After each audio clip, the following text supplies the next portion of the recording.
Assalamualaikum warahmatullahi wabarakatuh. Jumpa lagi dengan saya Michael Jackson, tuan rumah Trust Podcast. Hari ini saya kedatangan tamu istimewa.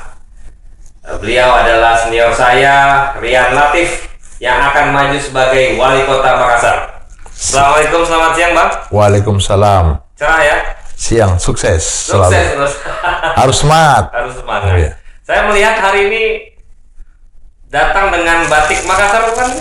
Ini corak harimau dan naga. Naga. Ini simbol ingin maju sebagai wali kota Makassar. Simbol perjuangan. Simbol perjuangan. Ya. Baik. Begitu. Saya langsung mulai ke pertanyaan mendasar dan mendesak. Apa modal seorang Rian Latif untuk maju sebagai wali kota Makassar? Modal pertama itu kita menjadi pemimpin adalah keberanian, komitmen. Ucapan itu harus sejalan dengan tingkah laku, perbuatan. Yang dikatakan oleh Makassar, tarwada tarogau. Tarwada tarogau. Ya, seperti itu.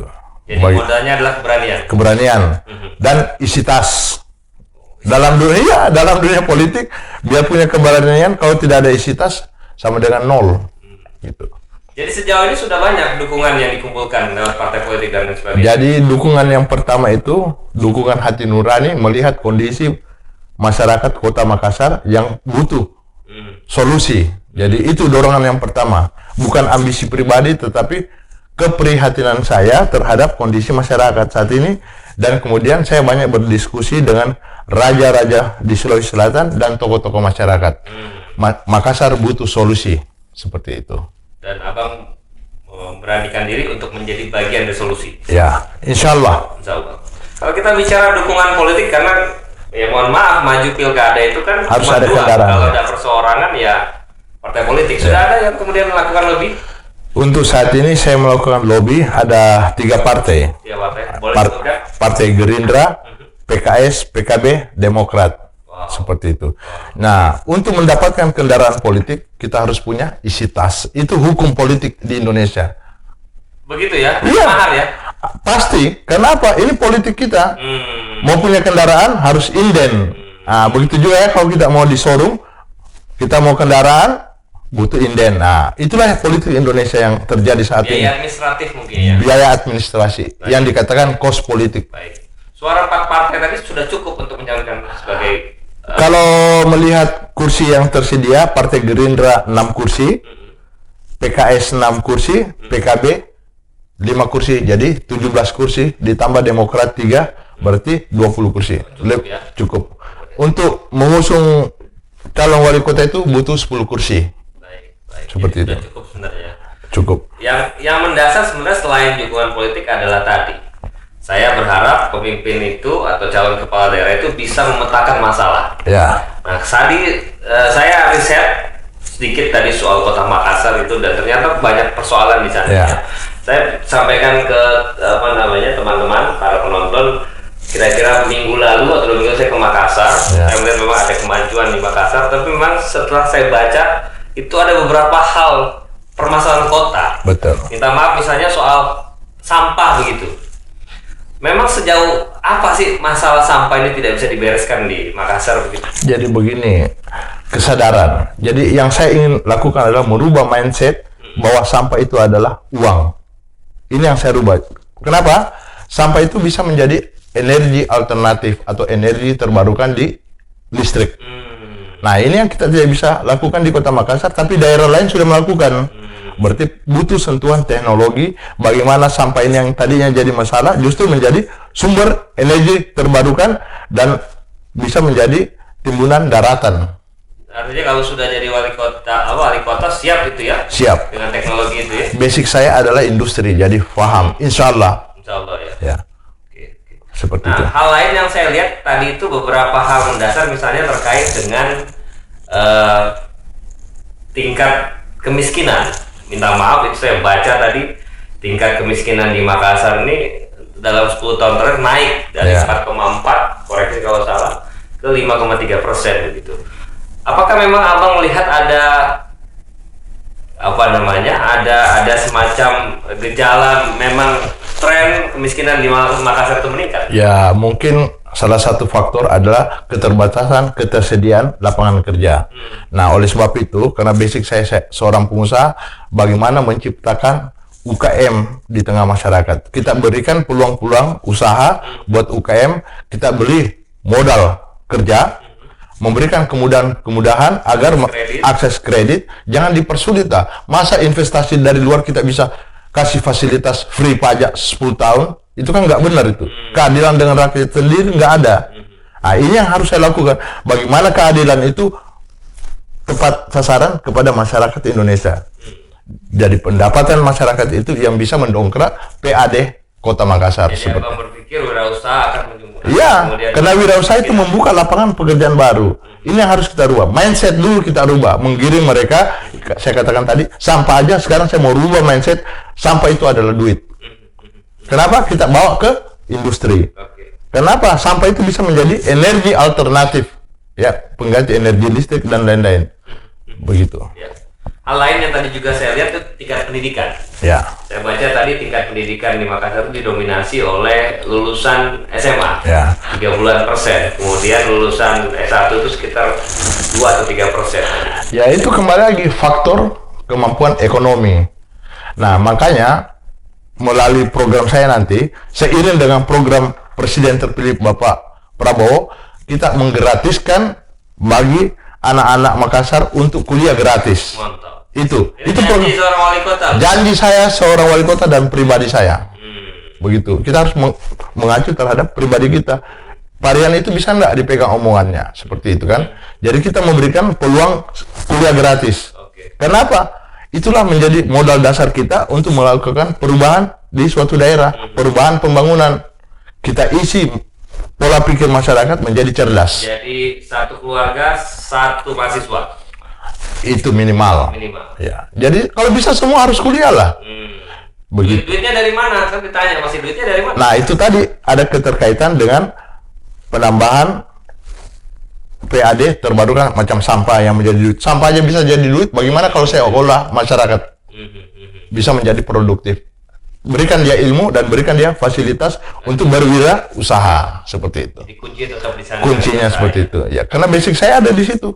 Saya dari orang kecil kemudian tumbuh menjadi pengusaha. Jadi saya tahu siklus dan perjalanan dan hambatannya seperti itu.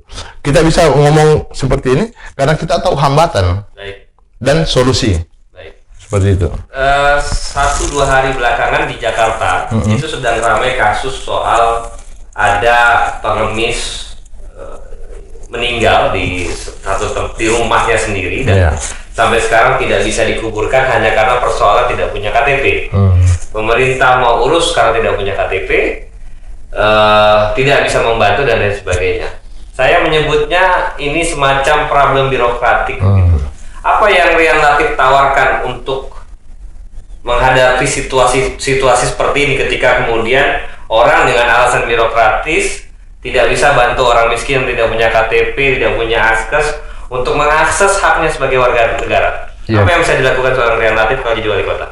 Jadi saya akan memberi kemudahan terhadap akses untuk mendapatkan informasi. Jangankan orang, binatang pun harus kita berikan akses supaya dia bisa tumbuh dan besar. Seperti itu juga anak-anak bangsa kita, pendatang itu harus kita deteksi. Kan sekarang sudah berbasis teknologi IT. Apa sih kesulitan yang ada? Yang tidak ada saat ini adalah kemauan kita dan keberpihakan. Keberpihakan. Makanya tujuan utama kita lahir dari rakyat untuk rakyat. Seperti itu. Itulah saya. Karena apa? Saya tumbuh besar. Bukan jadi di depan kamera ya? Bukan. Karena basic saya adalah seorang aktivis kemanusiaan. Jadi dasar itulah menjadi modal saya. Bukan cuma isi tas. Jadi harus ada modal dasar prinsip. Hidup ini butuh prinsip, komitmen. Seperti itu. Itulah yang saya katakan tadi, taruh wadah, taruh gaul, ucapan sesuai dengan tindakan. Seperti itu. Saya orang Bugis, punya prinsip seperti itu. Oke, kita sudah bicara masyarakat, sudah bicara beberapa hal tadi. Kita bicara misalnya tadi, karena Bang Rian singgung-singgung soal pengusaha, investasi. Apa yang ingin dilakukan oleh seorang Rian Latif ketika nanti menjadi wali kota agar kemudian investasi bisa datang, pengusaha asing bisa nyaman berinvestasi di Indonesia? Apa yang akan dilakukan oleh Rian Latif? Pertama adalah memberikan kemudahan bagi investor untuk berinvestasi di Kota Makassar, kemudian melibatkan pelaku usaha lokal. Harus melibatkan. Di samping melibatkan, dia juga mendidik, memberikan edukasi pengusaha-pengusaha lokal supaya bisa setara dan mengalami juga peningkatan. Mereka pengusaha lokal ini bisa ke suatu daerah menjadi investor juga seperti itu. Kenapa? Makassar ini orang-orang cerdas dan basic mereka adalah pengusaha, kota niaga. Orang Makassar kan seperti itu, punya keberanian. Basic-basicnya yang seperti saya katakan tadi, punya keberanian, punya komitmen seperti itu. Itu yang kita harus, potensi itu kita harus berikan wadah, tempat. Nah, salah satunya tadi kita berikan pendidikan gratis. Agar kemudian Iya, kenapa? Pendidikan itu adalah investasi yang nyata. Kenapa? Dari ilmu itu muncullah ide-ide bagaimana membangun daerah seperti itu. Jadi bukan pembangunan itu munculnya dari kepala daerah, tetapi dari masyarakat untuk pemerintah, pemerintah untuk masyarakat. Jadi nanti kalau jadi wali kota, Anda akan sangat terbuka ya dengan masukan-masukan dan segala macam. Telepon nanti akan di-share ke masyarakat. Apanya? Nomor telepon akan di-share. Oh ya, saya akan share. Saya akan buka fasilitas pengaduan terbuka, dan setiap sebelum saya masuk kantor saya buka ruangan untuk menerima masyarakat laporan ya, seperti kemarin dicontohkan Pak Ahok. Kita harus lakukan itu contoh yang baik kita terapkan di daerah. Kenapa? Masyarakat itu butuh interaksi langsung seperti itu. Jangan kasih batasan seperti itu. Begitu juga aktivis yang ada di Kota Makassar, saya akan fasilitasi dia untuk memberikan media bagaimana menyampaikan aspirasi. Jangan dibatasi. Kita didik mereka menyampaikan aspirasi dengan tidak melakukan kekerasan seperti itu. Jangan anarkis, tetapi kritis seperti itu. Sedikit lagi, yang kita tahu ya, daerah-daerah di Indonesia nih, ketika pilkada itu nanti pasti akan, ya kemarin saya mengutip tulisannya Bang Ray Rangkuti, beliau mengatakan ada beberapa daerah yang dikuasai dinasti politik.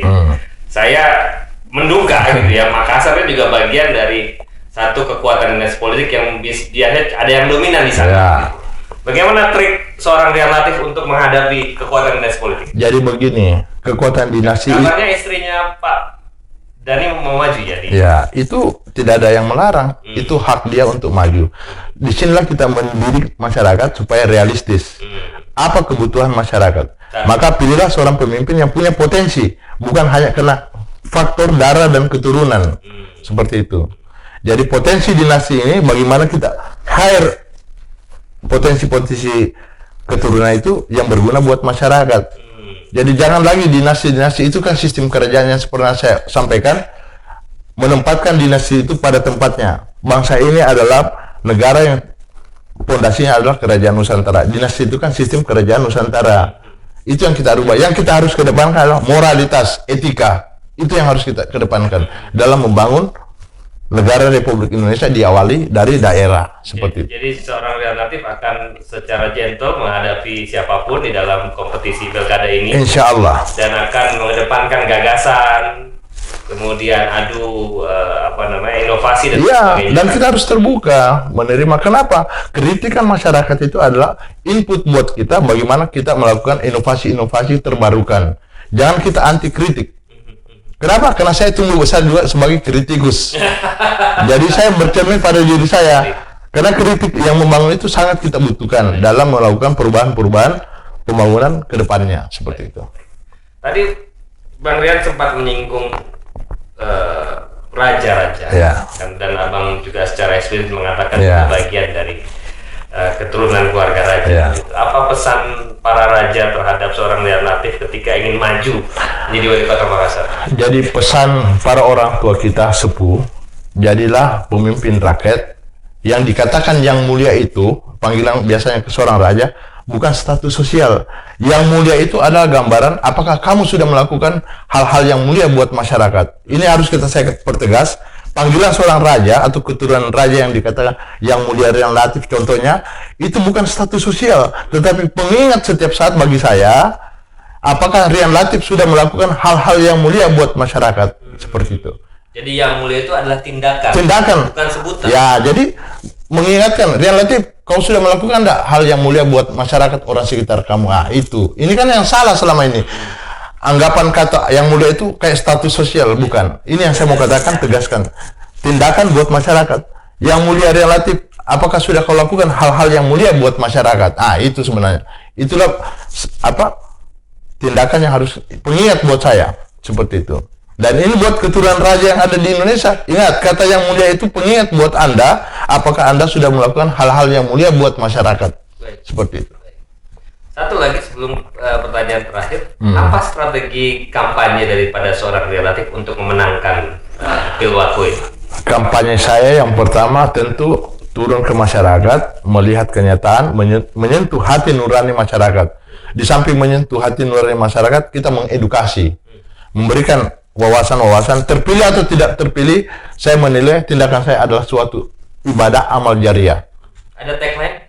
Ada tagline yang dibuat oleh yang relatif, Makassar bersih, Makassar maju. Ya, bagi tagline saya itu anak pak kampung, pulang kampung, bangun kampung. Bangun kampung.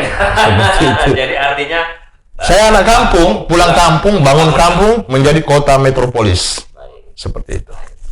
Terakhir, mungkin bisa disampaikan kepada teman-teman audiens warga Makassar yang tersebar di seluruh Indonesia dan ada di kota Makassar, pesan dari seorang relatif. Jadi pesan saya buat masyarakat kota Makassar, kalau kota Makassar kita ingin maju, mari kita bersinergi, bersatu.